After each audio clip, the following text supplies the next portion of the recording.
So what's up, kumusta? Ayos ba tayo dyan? So nandito tayo ngayon sa may Skygo Baliwag branch para sa update natin. Itong motorcycle na to, sulit nga ba to ngayon 2025? Tingnan nga natin, ano nga ba to? Ito yung Monarch Cafe 125. So gusto niyo ng mga mapormang motor na cafe racer style, baka itong motorcycle na to, hindi ka naman maselan sa speed or kung naghahanap ka ng matipid na motor, 125cc, at ganitong forma, baka ito na yung hinahanap mo. So, umpisa na natin yung ating walk around. Tingnan natin kung sulit nga ba ang kanyang presyo at yung specification ng motorcycle na to. So, tara, samahan niyo ako. Ayos na ayos siya. Watch me as I take off. I'll be working until I have all of my days off. Then I'm surfing in California when I'm paid off. I'll be blurring my vision, sipping on that bass sauce. La da da, watch out, I'm coming, yeah. I know, I'm a hustler, I go. Got me running, got me gunning for thrones. I won't go back, no pass, low pass, so fast, I'm gone. Grow fast, big splash, all cash, like watch me as I take off. I'll be working until I have all. So ayun nga, ngayon 2025 nakita ulit natin itong Cafe 125 ng Monarch. So ikutan na natin para at least may share ko sa inyo kung ano nga ba ang meron dito sa motorcycle na to. At baka ito na yung motor na hinahanap mo. So tara, umpisa na natin yung walk around para dito. Ayos siya. So yun na nga, sa kanyang front view, unahin natin dito. Ito yung nagustuhan ko rito, meron na siyang ganitong forma. 'Di ba? Yung iba kasi niyan, talagang nagpapalagay pa ng ganyan para sa mga ganitong cafe racer na style, 'di ba? Modern classic yung mga tinatawag nila. So, naka-round style tayo rito, yung kanyang headlight. Meron tayong bulb type. Meron tayo ritong LED na parang naka-smiley yung kanyang datingan. And parang chrome. Ayan, ito. May chrome style tayo rito. Signal light niya, LED, flexible. Dito sa side, meron tayo ritong reflector. Side by side naman yan. Naka-telescopic fork. Meron tayong rubber boots. Magandang fender. Magandang plastic na ginamit dito. And combination ng yellow and black. Okay, so yung kanyang tires naman is 2.5 by 17. Yung kanyang size, naka-wide spoke tayo rito. Meron tayong drum brake. And Yuanqing yung kanyang brand. Yung susi nga pala, ito yung tsura. Ayan. So comment nyo sa baba kung ano yung mga gusto nyong madagdag dito o yung improvement para dito. Para at least malaman ko din, may share ko din sa iba. Or may share natin sa iba. Okay? So, dito sa side, meron tayo ritong lock. Okay? Kapag nagpa-park tayo sa mga mall, yan, secure yung ating motorcycle. So, lagi nyo yan ilalock. Kasi mahirap mawala ng motor. So, dito naman sa side, meron tayo ritong parang carbon fiber finish. Kabilaan naman yan. So, maganda yung chassis dito. Ayan, ganda ng pagkakahinang din dito. Yung body frame niya. And yung ating gas tank, ang laki ng gas tank na to. Tapos gusto ko yung pagka-yellow niya eh. Para siyang mustard yellow. Hindi ako sure kung sa video nakikita nyo yung nakikita ko, no? Pero yan, maganda yung yellow. Tapos combination ng white. May Monarch motor. Okay, tapos yung logo niya. Ganda ng emblem ng logo talaga ng Monarch. And then sa kanyang makina, 125cc pero mukha siyang 150cc kung titingnan. Parang ganda eh, no? Mukhang masarap tong itry. Sana magpahiram na si Monarch ng ganitong motorcycle para at least ma-share natin sa mga viewer kung gaano nga ba kaganda ang ganitong motorcycle nila, 'di ba? So ayan, meron tayong Monarch dito. Yan, so yung kanilang brand name. Yung kanyang rear brake, napaka-smooth. Tapos meron siyang ganito, no? Itong tapakan na to or parang bracket. Yan, napaka-smooth lang. Kanyang foot pegs, hindi na-flip, combination ng rubber and metal. Yung ating kickstart, ganda rin ng design. Ganda ng paint job. Yun yung kagandahan din dito kay Monarch. Sumasabay yung mga paint job, okay? So, dito naman sa side, meron tayong parang magaspang yung datingan. Ayan o, ang gaspang niyang i-touch. Tapos glossy, kulay gray, may mga glitter effect. Tapos yung pangalan niya rito, RM125ST. Yun yung pangalan niya sa ibang bansa eh. Pero dito sa atin, Cafe 125. Wala nga lang siya ritong nakalagay. Pero sana nilagay nila. 'Di ba yung cafe or 'di ba yung Cafe 125 or dito. Palitan nila yung sticker para at least hindi malito yung iba. So, tambucho niya, gusto ko yung style nito eh. Meron siyang cover na metal. Tapos maganda yung dulo nito. Parang bazooka yung style. And then naka dual shock tayo rito, adjustable, matte finish. Ayan. So naka drum brake din, swing arm. At yung kanyang foot pegs nga pala para sa angkas is naka-attach siya rito. So kung magpapalit kayo ng swing arm, eto, magpapasadya pa kayo ng ganito, 'di ba?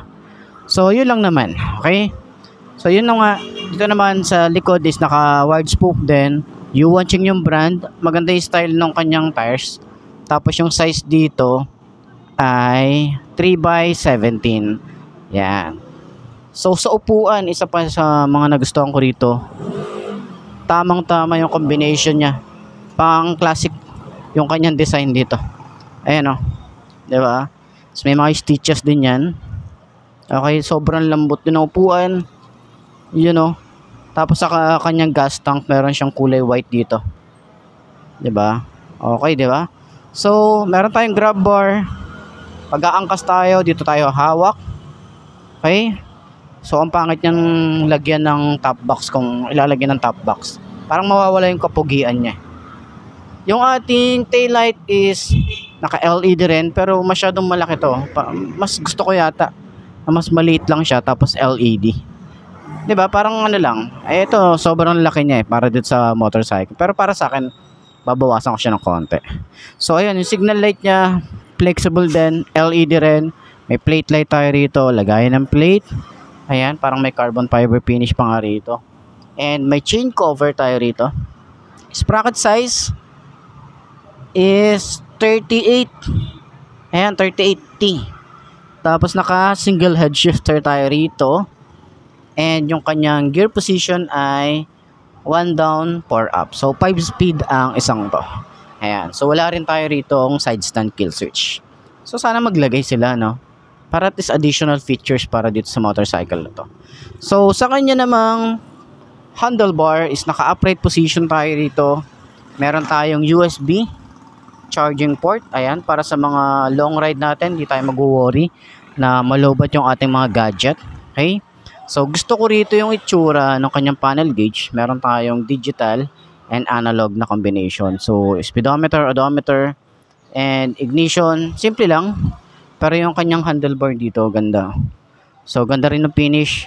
Paint job, okay din. And yung kanyang front brake, napaka-smooth lang din. Yung kanyang lever, okay din. Meron tayong rubber dito. Support para dito sa ating mga wire. Ayan. So dito rin yung clutch, smooth lang din. Dito sa side yung kanyang kill switch, park light, headlight and off, electric starter. Sa grip niya, makapit din. Yung throttle niya, mababaw lang din. Mukhang responsive to. And dito naman meron tayong choke. Kasi carb type pa ang isang to. So malay naman natin maglabas si Monarch ng FI na ganito. Malay naman natin. Meron tayo rito ang flasher, high and low, signal light, busina, and then hazard switch. Ayan. So, nagustuhan ko rin dito yung kanyang gas tank ko. Yung cap. Ayan, 'di ba? Pang big bike yung datingan eh. Ayos, 'di ba? So, yun na nga, sakyan natin itong motorcycle na to kung abot ba ng 5.2 na kagaya ko at kung magkano nga ba ganitong motorcycle ngayong 2025. Ayos yan. My days off, then I'm surfing in California when I'm paid off. I'll be blurring my vision, sipping on that bass sauce. La da da, I'll be eating Kobe steak hot. La da da, got that fish sushi grade raw. La la la, I'm on vacation, I'ma stay off. La la la, now I'm taking all my days off. La da da, yeah, I'll be in the top spot, putting work in, cause I'ma be a boss, yeah. In a penthouse, jacuzzi, turn it hot. So ayan, ngayong araw na to, ngayong 2025, mauupuan natin ng mas maayos itong motorcycle na to, itong Cafe 125 ng Monarch. Okay, side stand muna natin. Yun o. Naramdaman mo agad na medyo mabigat kapag tinatanggal natin sa center stand. Pero pag inupuan na natin, tingnan natin. So 5'2" ang aking height. Check natin yan. Okay. Yun o. 5'2".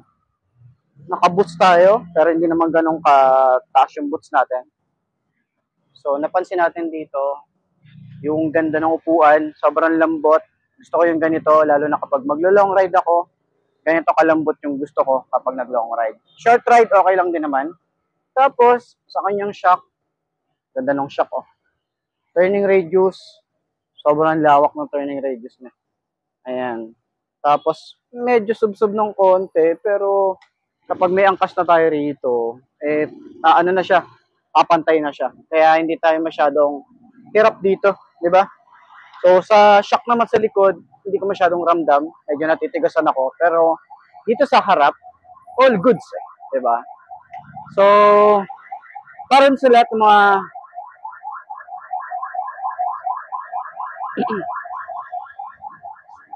So, para dun sa lahat ng mga gustong kumuha ng ganitong motorcycle, ilalagay ko yung contact number nila para at least makapag-inquire kayo agad-agad sa kanila kapag nakita nyo or ito na yung motor na hinahanap nyo.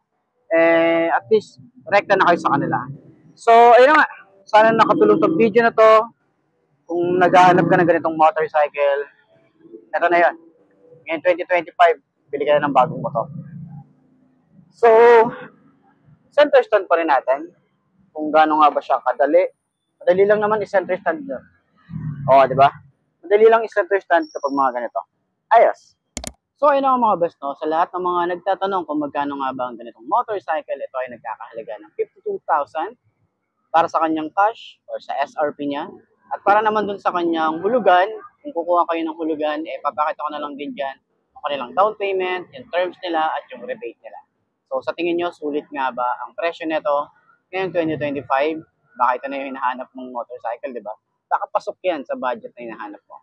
So, para dun sa lahat ng mga nakagamit na ng ganito, baka pwede nyo i-share dyan sa comment section yung mga naging experience nyo sa motorcycle na to. Ayos yan, di ba?